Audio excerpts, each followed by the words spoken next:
మన మార్షల్ ఆర్ట్స్కి సంబంధించి ఆ టీం కమిటీకి వీళ్ళందరికీ కూడా నా యొక్క నమస్కారాలు. అలాగే ఇక్కడ ఉన్నటువంటి విద్యార్థులందరికీ శుభాకాంక్షలు.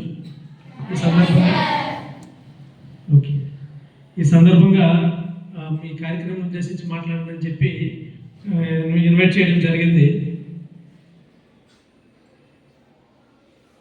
సెల్ఫ్ డిఫెన్స్ ప్రోగ్రామ్ ఫర్ రాణి లక్ష్మీబాయి. మనందరికీ తెలుసు, స్వాతంత్రం సంపాదించే సమయంలో ఈ బ్రిటిష్ వారితో పోరాడినటువంటి ఎంతోమంది వీరవనితులు ఉన్నారు. అందులో ఒకరు ఝాన్సీ రాణి లక్ష్మీబాయి. వీరందరూ కూడా మహిళలే అయినప్పటికీ కూడా కత్తిని చేతి పట్టి బ్రిటిష్ వాళ్ళతో పోరాటం జరిగింది. ఆ ఉద్దేశంతో ఈ కార్యక్రమం సెల్ఫ్ డిఫెన్స్, మనల్ని మనం రక్షించుకునే కార్యక్రమం.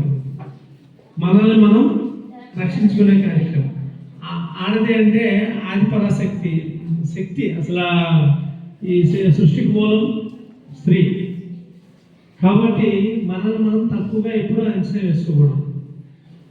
ఓకేనా? మనందరం కూడా శక్తివంతులు. ఈ విషయాన్ని గమనించాలి. అయితే మనలో ఉన్నటువంటి మనం ఏ విధంగా మనం పోరాడాలి అన్నటువంటి విషయం గురించి తెలుసుకోవాలి. అందుకోసం ఉపయోగపడే మనలో ఉన్న స్కిల్స్ ఏవైతే ఉన్నాయో దాన్ని పద్ధతిగా ఏ విధంగా ఉపయోగించాలన్నటువంటిది చెప్పేటువంటిది ఈ సెల్ఫ్ డిఫెన్స్ కార్యక్రమం.